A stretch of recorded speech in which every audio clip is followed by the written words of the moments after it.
welcome. Tuesday 5th of March. Simon Thomas, Managing Director, Ridgefield Consulting, here with Helen Thomas of Blonde Money Limited and helping out with Ridgefield. Well, you are, aren't you? And as I'm sure you're all aware, because we've done this a few times now, that Helen is my sister. Yes. And this is a family run outfit. Yes, it is. Can you see the resemblance? Hopefully not. Now, so we're just going to fire through the points that have happened in this enthralling budget. And what was amazes me is, why does it take 50 minutes, Helen, for him to actually say anything? Well, I was thinking about that myself, but you know what, politicians like to have the soapbox, and it is an election year, so, you know, Mr Jeremy Hunt wanted to rabble-rouse the troops, but I'm not sure there was too much of that. Well, there were a few tweets you were looking on the way through which were, saying he'd lost the room on his own side eventually. But, a journalist was tweeting that he had and that there wasn't a good atmosphere, but there were a few jokes in there, or jokes as politicians would call them. Well, something about Keir Starmer being a bit chubby. Oh, I didn't see that one. Well. And I'm wondering whether the new nickname for the Conservatives might be the OBRs now and not the Tories, because every single thing he said was backed up by the OBR. And let's hope they're a bit better than Weatherman. Well, there is that. I mean, one of the things actually I picked up straight off, Simon, was that he reeled off these statistics from the OBR about these fiscal rules he absolutely has to meet, because that's where, of course, under the quasi-Kwarteng Liz Truss time, it all rather blew up because it didn't have the numbers. But now we've got the numbers, and I could read them out: 92.8, 93.2, 93. But look, the number is basically the same for the whole 5-year period, which again, weathermen might actually have a better chance of getting that right, because what we're really saying is there's a lot of debt, and it isn't actually coming down. No. Okay, well, let's get into some of the specific points that were raised. As I say, there was an awful lot in those first 15 minutes, but just the first few ones were freezing alcohol duty and fuel duty. Yep. Which we expected. There was a point then about leased assets, which seems... This is one of these quirky things accountants are really specialists in, but leased assets is complex, isn't it? Yeah, I mean, there is actually a change to FRSs and accounting rules that are surrounding leases, so we're wondering whether that's tied in with that. We'll have to have a look at more information and report back on that one. Mm-hmm. Now, first big one, VAT. Yeah, VAT threshold. They've raised it first time in 7 years from 85,000 to 90,000. So basically, I mean, you can voluntarily register for VAT any time you like as a business, but you don't have to until now. You're going to get above 90,000, which is, well, there's good and bad about this. I mean, the VAT threshold anyway, we get a lot of small businesses, they get to that sort of 80, 85 level, take a plumber or something, and he thinks, I've got to take on a new guy, I've got to get a new van, and then, between 85 and 135, they tend to not really make much more money. So there's no point. So there's no point. So in a way, I suppose, it's not a great income. I suppose percentage-wise it is. Yeah, it's better than nothing. It's better than nothing, but you're still going to get that idea of somebody's getting close to that threshold, maybe they're not going to bother, and then if every small business does that, it's not good for the economy, is it? It stunts growth. But at least now people are talking about thresholds, which is a good thing. True. A small point here about the ISAs, which I just quite liked. I mean, you get an extra additional £5,000 into a British ISA, which is going to be apparently investments into British businesses.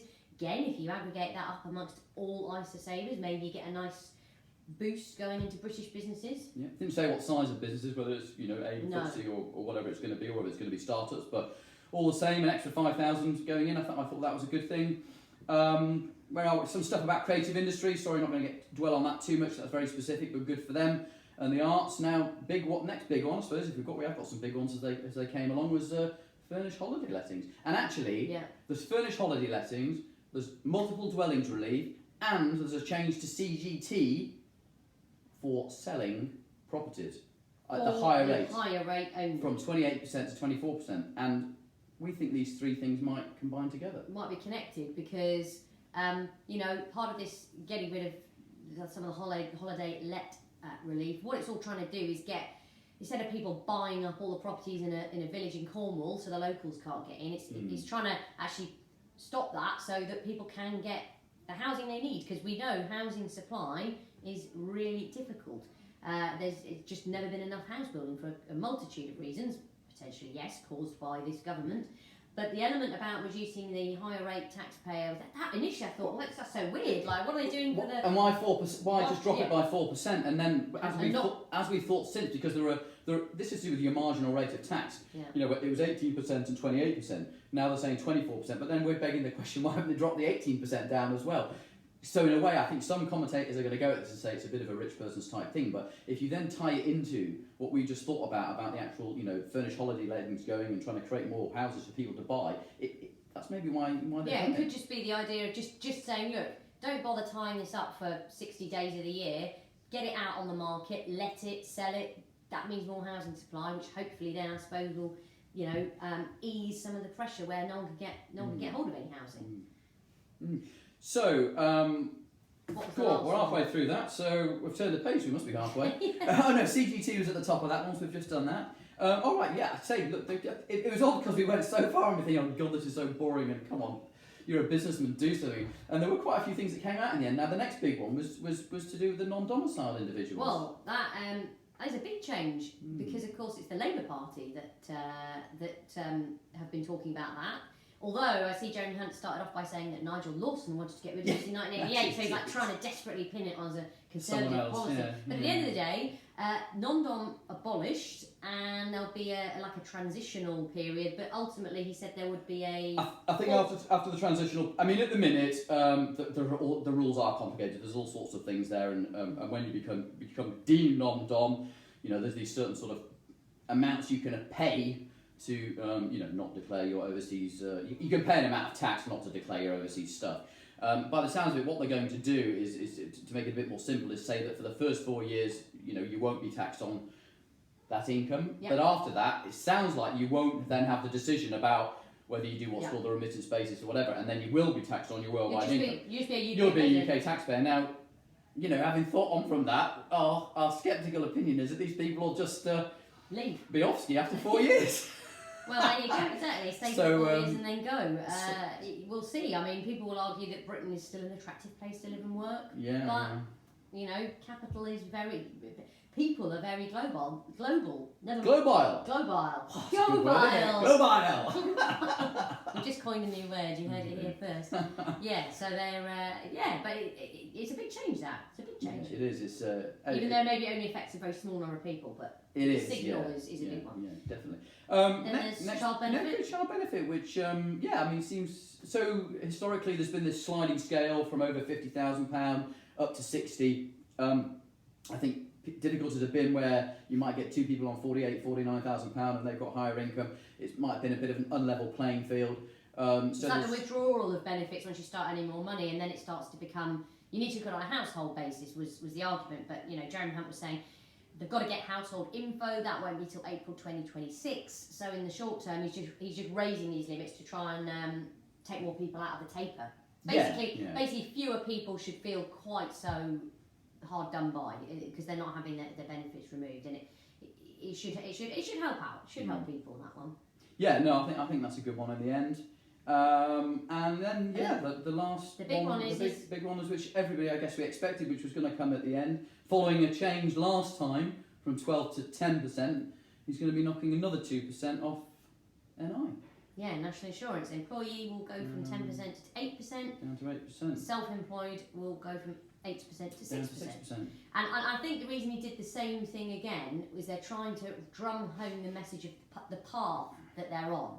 You know, the path is, we're not just cutting this or cutting that, or, you know, we are going, this is the start of a process, and of course what the Conservatives want you to think is, let us carry on with it at the next election. You've seen what we can do. If things get a bit better, you know, don't risk it all on the other side. If you stick with us, we will keep cutting taxes. Look at what we've done. We did the 2%, 2 percentage points. We've done another 2 percentage points. Overall, apparently it's going to add up to around £900 less in tax for 27 million employees. And that'll be the argument going into the election. Whether anyone is listening is another question. And also, I think, look, we're small business owners, we run our own business. I think the other side to this is that, again, they can't, for me personally, they can't keep, they've got to do, what stuff has there been in this budget for businesses? Nothing about corporation tax. No. Okay, we've had the VAT thing, you know, going up 5%, nothing about business rates particularly.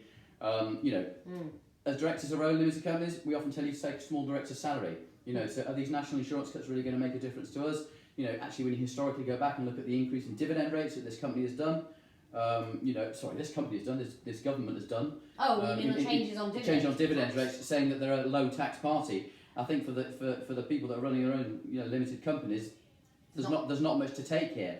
No. And let's hope in the future that there will be. So yeah, interesting to see how things pan out before a general election. We were just discussing whether it will be November and whether there'll be an autumn statement. How do you think that will be? Well, that's what they're planning on, but of course the real enemy for Rishi Sunak and Jeremy Hunt is on their own side, where because the majority keeps falling, keep losing by-elections, if he gets 26 MPs voting against him, then he loses his majority, and you could get one of these mad situations where a vote becomes a vote of confidence and he loses it on his own side, and then we go to a general election anyway.